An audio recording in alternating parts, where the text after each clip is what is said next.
Monsters 101, Days of Noah, Part 6. Now, to really get an understanding of what I'm trying to get at with Esau and his genealogy, his line of people, all of which are called Edomites, land of Edom, which goes by other names, but basically Mount Seir.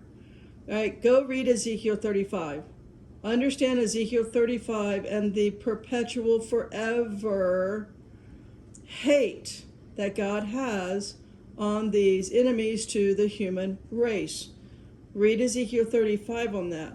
I'm going to skip ahead, let you read that to your kids and help and understand there is a red, hairy, mighty men race. Call them Sasquatch, call them Bigfoot, call them Yeti, call them dog men. You can call them goat men because they continually get downgraded. They continually mate with other types of creatures, just like in the days of Noah. They mate with things of the sea, things of the air, other creatures of the land, and they become many names. Originally, they were red, hairy, basically giants. They were red skin, red hair. I mean, they morphed into many races of hybrids.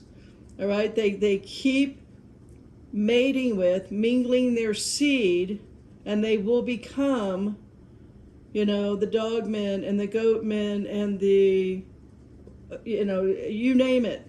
It's going to be, when little Billy and Susie comes home, with centaurs and satyrs and screech owls and sirens and mermaids, for a play date, and they have supernatural powers.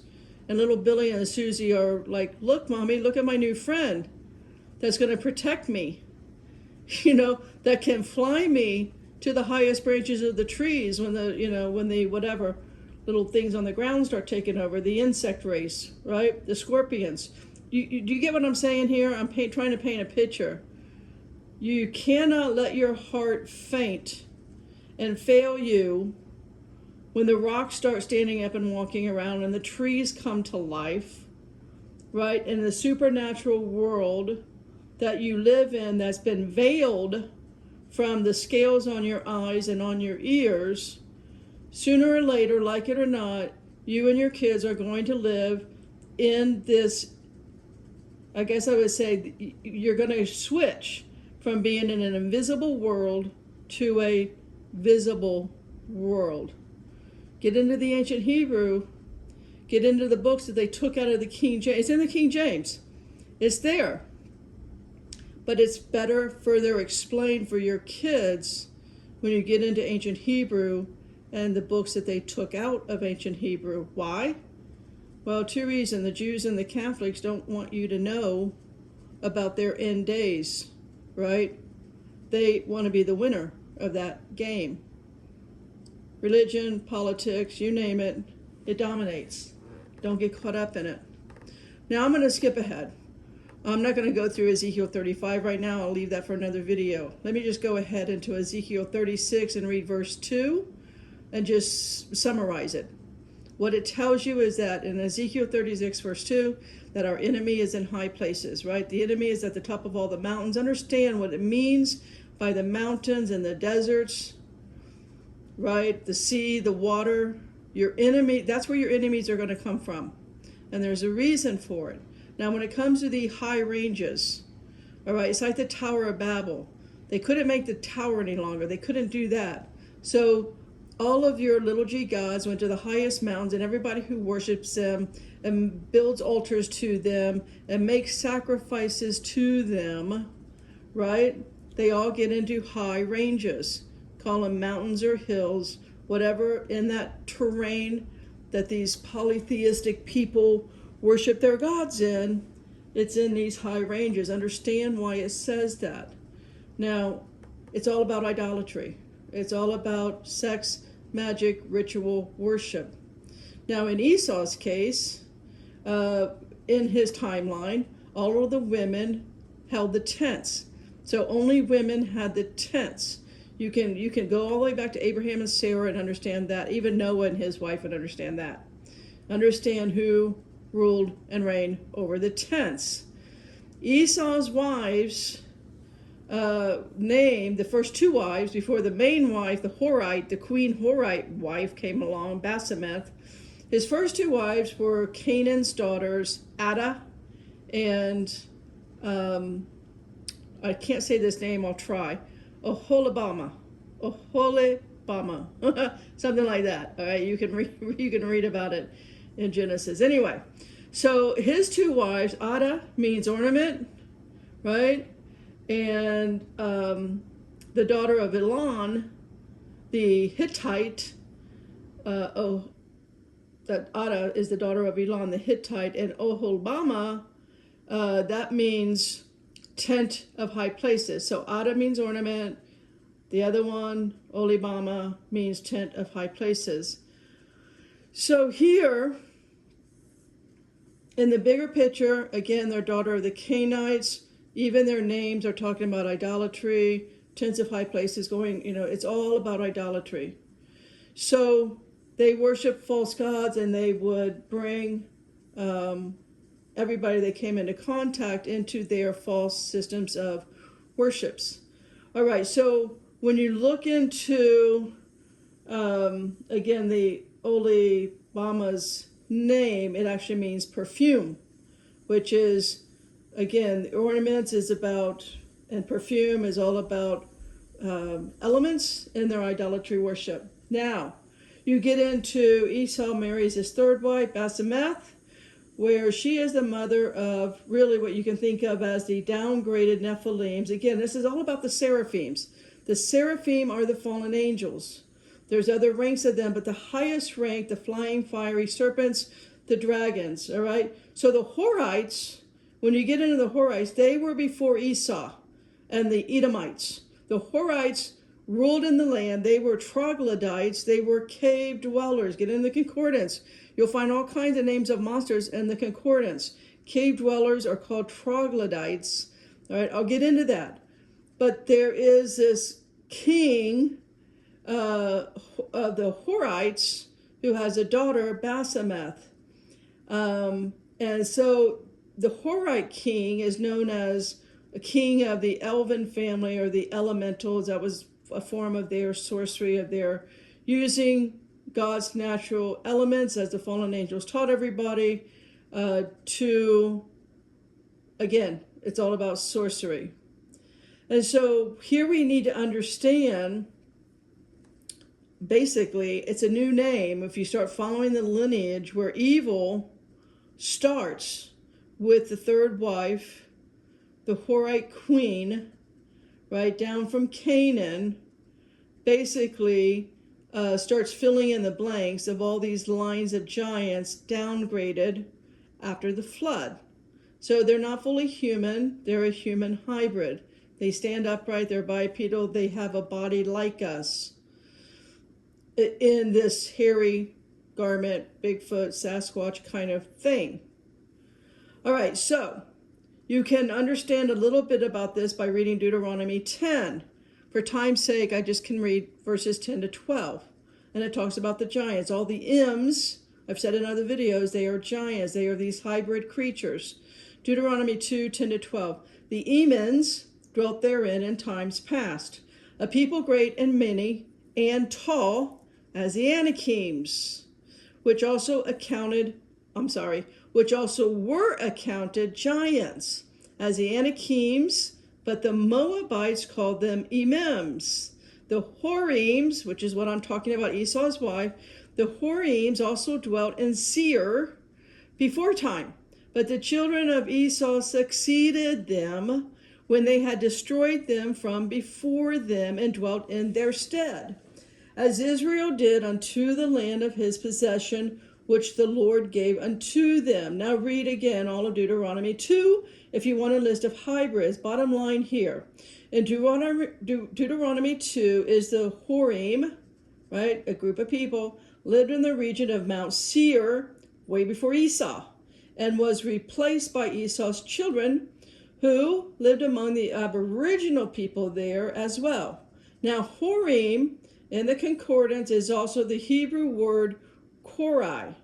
In the concordance, that means troglodyte, a cave dweller, And the word aboriginal means Idumeans, and Idumeans in the concordance means Edom, all of which comes from the root lexicon number for Kori 2752 from the original Hebrew 2356. All right, it's used 10 times about the people who live in Mount Seir. They are cave dwellers. Now, Kori is the son of Lotan. And Lotan, that name, also means cave dweller. That is number 2753. Now, in the Strong's Dictionary, Kori, in other words, Strong Concordance has a dictionary. Kori is the same as Kor, meaning a serpent's den, a cell of a prison. That number is 2352.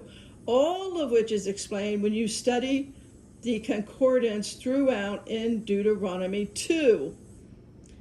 And again, break down the study, you get into all of the verses. There are 39 verses. There are 39 times they are named in 38 different verses. Read them all.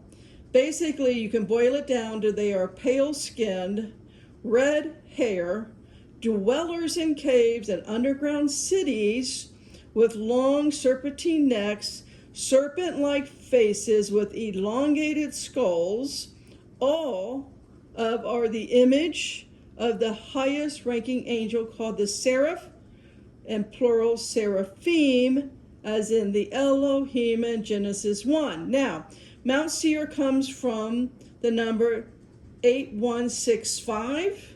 That word is Seir, right? S-I-I-Y-R, and that means shaggy, hairy male goat.